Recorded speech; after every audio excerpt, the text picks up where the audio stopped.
Gas welcome to Fintech Trading. जैसा कि screen पे देख पा रहे हो, आज का हमारा डिस्कशन का शेयर रहेगा सुजलोन एनर्जी। सुजलोन एनर्जी को हमने वनडे कैंडल चार्ट पे लिया है और सुजलोन एनर्जी करंटली अभी 63.23 पे ट्रेड करता हुआ और जो इसका जो बीता हुआ सेशन है उसमें 1.12% की तेज़ी के साथ में ये शेयर क्लोज हुआ।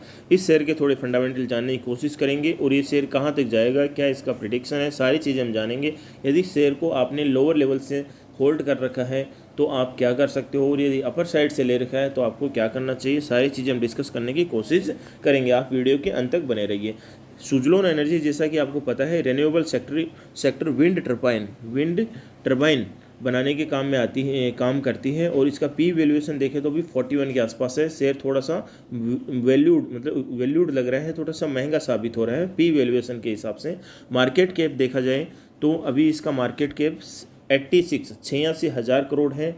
अभी ये शेयर मिड कैप श्रेणी में आता है। वहीं Q4 का जो रिसेंटली क्वार्टर है उसमें देखा जाए तो शेयर ने अच्छा खासा रेवेन्यू जनरेट किया है, वो है 3,825 करोड़, जो कि Y-on-Y बेसिस पे 73% का जंप है और Q-on-Q बेसिस पे 27% का जंप है। नेट प्रॉफिट इसकी बात करें Q4 में तो 1180 करोड़ का नेट प्रॉफिट भी बुक किया है।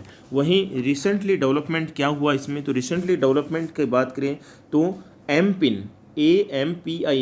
एमपिन एनर्जी ट्रांजिशंस जो कंपनी है उसके बाद उसके साथ में लगातार तीसरी बार इसने कॉन्ट्रैक्ट साइन किया है 170.1 megawatt renewable energy wind power जो है वो बनाने का। ये आंध्र प्रदेश के कुर्नूल में स्थित है। ये शेयर कर्ज मुक्त है और इसका जो नेट कैश रिजर्व है वो 1943 करोड़ है। यस, और अभी ये शेयर जहाँ पे ट्रेड कर रहा है वो 50 डेज 100 डेज के मूविंग एवरेज के ऊपर काम कर रहा है।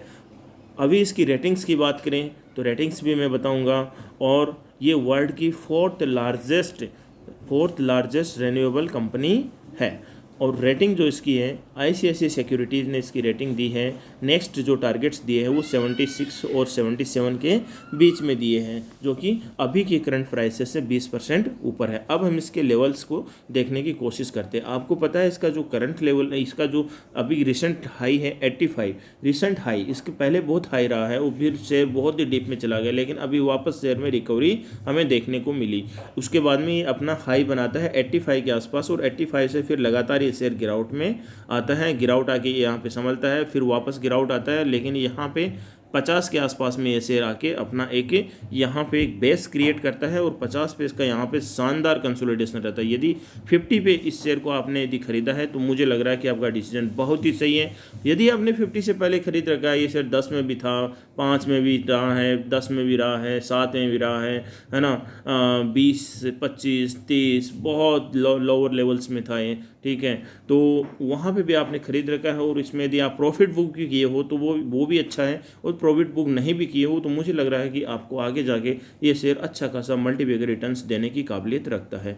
अभी इसका जो बॉटम अप बना है वो 50 का बहुत ही शानदार बॉटम अप बन गया है, तो 50 के लेवल पे आप इसको खरीद सकते हो। और एक इसका जो बॉटम अप जो क्रिएट ये जो इसका सपोर्ट जो क्रिएट हुआ है ये 60 के ऊपर इसका बहुत ही शानदार सपोर्ट क्रिएट हो गया है। यदि 60 को ये शेयर तोड़ता है तो ये 50 की तरफ आ सकता है, फिर आपको 50 का वेट करना है, नहीं तो 60 पे यहाँ पे 60 के ऊपर इसमें आपको बाइंग करके चलना चाहिए। अभी ये 63 के आसपास चल रहे हैं, ये 63, 62, 60 के आसपास आपको इसमें ऐड ऑन करके चलना चाहिए। मेरे हिसाब से आप चल सकते हो, बाकी आप अपनी स्टडी खुद से कर सकते हो। मैं कोई से भी रजिस्टर्ड कोई एडवाइज़र नहीं हूँ। आप अपने हिसाब से, अपने फंडामेंटल्स और टेक्निकल्स के हिसाब से, अपने फाइनेंशियल एडवाइज़र के हिसाब से इसमें बाइंग करके चलिए। मुझे ऐसा लगता है कि 60 का जो है इसका जो जोन है, 60 का जोन जो है इसको नहीं तोड़ेगा ये, और तोड़ेगा तो ये 50 की तरफ आएगा, फिर आपको 50 पे ही इसको बाइंग करके चलना है। यदि अपर साइड में इसे निकलता है तो अपर साइड में इसको 70 को क्रॉस करना पड़ेगा सबसे पहले। यदि 70 को क्रॉस कर देता है तो उसका नेक्स्ट रेसिस्टेंस जो है 75 के आसपास आएगा। 75 के बाद में 80 के आसपास भी रेसिस्टेंस है, फिर 85 पे भी इसका रेसिस्टेंस है, फिर ये आगे के लेवल्स दिखाएगा। हाँ, धीरे धीरे ये अपसाइड मोमेंटम दे सकता है, लेकिन मुझे ऐसा लग रहा है कि अभी ये शेयर यहाँ पे आपको एक कंसोलिडेशन दिखा सकता है, जो कि कुछ दिनों या महीनों के लिए रह सकता है। इसको आप यहाँ पे स्टडी करके इस शेयर को यहाँ 60 65 और 60 के आसपास में ग्रैब कर सकते हो। इसको कंसल्टेशन में आप जा सकते हो और ये शेयर आपको फिर अपर साइड के लेवल्स दिखाएगा, तो आप इसमें थोड़ा बहुत प्रॉफिट